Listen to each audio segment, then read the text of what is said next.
At 0340 hours, June 6, 1944, somewhere above Normandy, a plane was going down. The aircraft shook violently, not from turbulence, from flak. Anti-aircraft fire was punching through the fuselage like a hammer through tin. The C-47 was already losing altitude fast, 300 feet per minute, and dropping. Inside, 23 paratroopers from the 82nd Airborne Division were pressed against each other in the dark, hooked up to static lines, weapons strapped tight, faces pale beneath their helmets. They had trained for this, but nothing trains a man for the sound of his aircraft dying under him. The jumpmaster screamed over the noise, "Stand up! Hook up!" Private First Class, John Steele was somewhere in that line. He could feel the plane banking hard to the left. The pilot was trying to hold her steady. The green light wasn't on yet. They were still over the wrong position, still too far inland, still in range of German 88mm batteries that were filling the sky with fire. Every second they stayed in the air was another second the Germans had to tear the plane apart. Then the green light came on. Steele jumped. But this isn't really John Steele's story. It's the story of the man standing right behind him, the man nobody wrote about. The man who made a decision in those first 4 minutes above Normandy that would save hundreds of lives and spend the rest of his own life pretending it never happened. His name was Staff Sergeant Frank Naughton. Naughton was 31, from Pittsburgh. A former steelworker with hands thick as work gloves and a mind that ran cold and quiet under pressure. He had been with the 82nd since North Africa. He had jumped into Sicily. He knew what a bad drop zone looked like, and from the moment the flak started, he knew this was going to be one of the worst they had ever seen. When he jumped, the wind hit him immediately, hard from the northwest, pushing him off his intended path. He could see fires below, farmhouses the Germans had set alight to illuminate the drop zones. He could see tracer fire moving in long orange lines across the fields. And he could see, with awful clarity, that his stick was scattered across at least 2 kilometers of broken French countryside. They had been dropped too fast, too high, too wide. He hit the ground hard, a ditch just outside a hedgerow near the village of Sainte-Mere-Eglise. He cut himself free, got his bearings in roughly 40 seconds, and moved.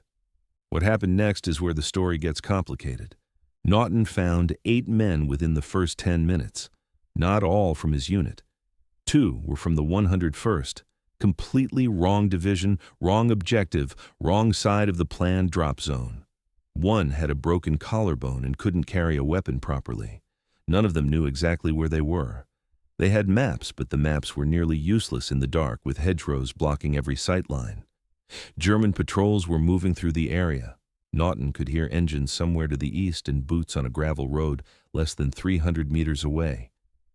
He made his first decision quickly. Don't move toward the objective. Not yet. There was a farmhouse 30 meters to their left, stone walls, good cover, clear sight lines on 2 approach roads. He put everyone inside. He posted 2 men at windows. He sent 1 man, a corporal named Whitaker, back north along the hedgerow to find more stragglers and bring them in. Whitaker came back 20 minutes later with 11 more men. 20 total now. Mixed units. Some armed only with pistols. Their rifles lost in the jump or the landing. 3 had twisted ankles. 1 was going into shock. And somewhere out there, a German unit, later identified as part of the 91st Infantry Division, was sweeping the field systematically, working toward their position. Naughton knew they couldn't fight. Not like this. Not 20 scattered men with mixed weapons against a unit moving in organized formation. He had to do something else. At approximately 0420 hours, he made his second decision, and this one was the one he never talked about again. There was a German radio position, a field communications post, located in a barn roughly 400 meters northeast of the farmhouse. Naughton had spotted it during the approach, a long antenna wire strung between the barn and a nearby oak tree, and the faint blue glow of a field radio through a gap in the barn door. 2 sentries outside, possibly more inside. If that post was still transmitting, it was feeding German command real-time intelligence on Allied positions across the entire drop zone.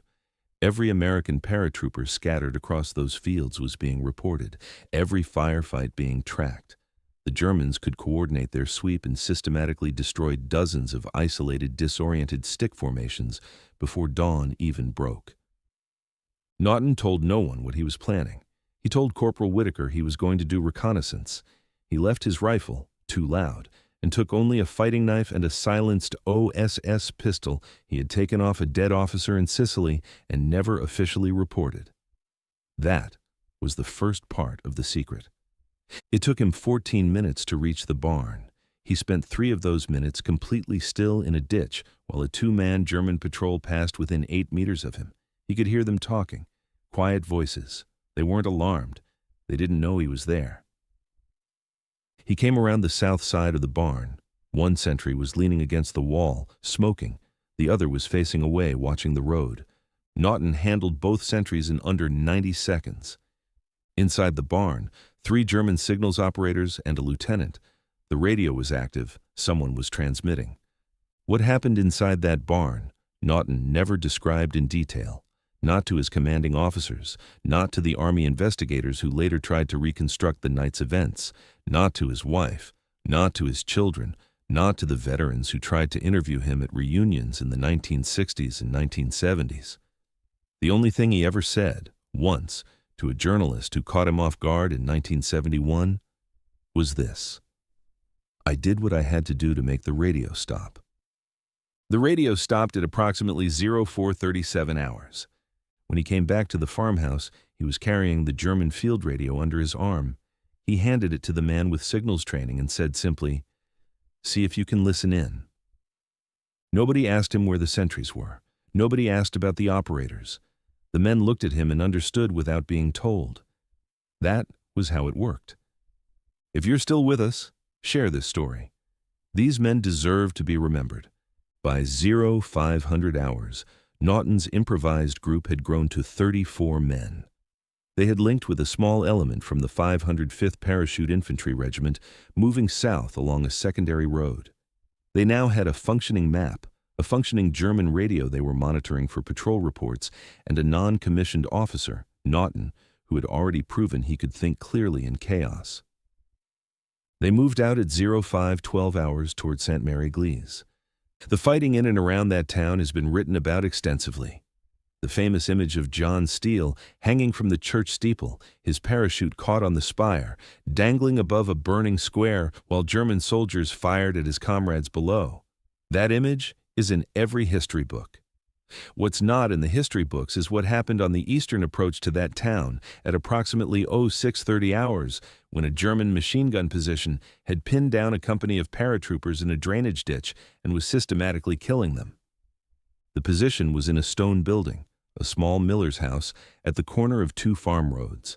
It had a clear field of fire in 3 directions. The paratroopers pinned in the ditch were taking casualties every time anyone moved. A lieutenant had already been hit. 2 medics were down. The men remaining were flat against the earth, unable to advance, unable to retreat without being cut apart. Naughton's group came up from the south, behind the building. He didn't wait for orders. There was no officer in his group who outranked the situation. He took 4 men, moved along the wall of an adjacent barn, came around to the blind side of the miller's house, and entered through a window that faced away from the firing position. The machine gun crew inside, 4 men, didn't hear them coming until it was too late. The gun went silent at 0641 hours. The paratroopers in the ditch were able to advance. The approach to Sainte-Mere-Eglise opened. The town, which would become the first French town liberated on D-Day, was taken by 0930 hours.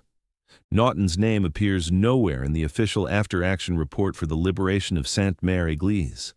He submitted no individual account. When his commanding officer later tried to reconstruct the events for a citation recommendation, the men who had been in that ditch described only a group of paratroopers who came up from the south. They didn't know his name. They never got it. The citation was never completed. In the weeks that followed D-Day, Naughton continued to fight across Normandy. He was present at the Battle for La Fière Causeway, one of the most brutal close-quarters fights of the entire campaign, where American paratroopers held a narrow causeway against repeated German armored counterattacks. He was wounded there, a fragment in his left shoulder, and was briefly evacuated before returning to his unit. By the time the Normandy campaign ended in late July 1944, he had been in continuous combat for 53 days. He was awarded the Bronze Star. The citation said something about meritorious service in a combat zone. No details, no specifics. He jumped again into Holland in September 1944 as part of Operation Market Garden. He survived that too, though barely. His stick was again scattered, again dropped wide, and again he spent the first 24 hours trying to gather scattered men and do something useful with them. He was beginning to develop a reputation among NCOs as someone you wanted near you when everything went wrong. He didn't talk about what made him good at it. After the war, Frank Naughton went back to Pittsburgh. He got married. He worked in plant management at a steel mill. He coached youth baseball for 11 years. He was, by every account from neighbors and family, a quiet and decent man who rarely raised his voice and never sought attention. He attended some 82nd Airborne reunions. He shook hands with other veterans. He listened to their stories.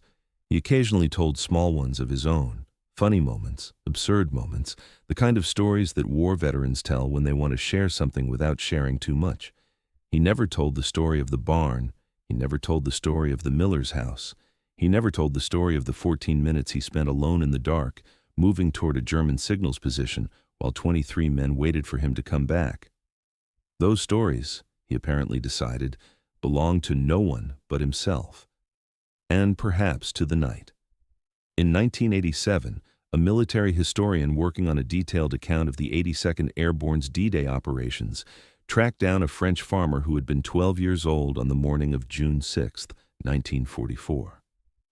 The farmer, by then 65, remembered a single American soldier walking through his family's field in the early morning gray, coming from the direction of a barn where, by sunrise, the Germans had stopped responding to radio calls. The American had stopped at the farmhouse, accepted a glass of water from the boy's mother, nodded once, and walked on south without a word. The historian showed the farmer photographs. The farmer pointed to one without hesitation. It was Frank Naughton's regimental photograph, taken in England, spring 1944. Naughton was still alive when the historian contacted him. He was 74. He listened to the account quietly over the phone. There was a long pause. Then he said, "I appreciate you calling. I'm not able to help you with that." And he hung up. He died in 1993.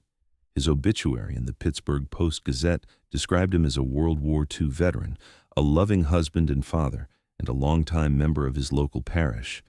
It mentioned the Bronze Star. It mentioned Normandy. It mentioned nothing else. At his funeral, his youngest son, who had served in Vietnam and understood some things without being told them, said only this: "My father carried things so that other people wouldn't have to. That was just who he was." The men in that drainage ditch outside Sainte-Mere-Eglise, the ones who had been pinned down and dying and then suddenly weren't, they went on to fight through France, through Belgium, through the Hurtgen forest, through the Bulge. Some of them made it home. Some of them had children and grandchildren who are alive today, who went to school and had careers and built lives in towns across America, none of them knowing that their existence had been, in some small but absolute way, secured by a quiet man from Pittsburgh who moved through a dark barn in Normandy and never once asked for credit. That's the weight of it. That's what a secret can look like when it's carried by someone decent, not shame, not guilt, just a private understanding that some things were done, needed to be done, and didn't require an audience. Frank Naughton saved lives. He knew it. He chose not to explain how. He went home, coached baseball, and let other men have their stories. He only kept one thing for himself, and he kept it until the end.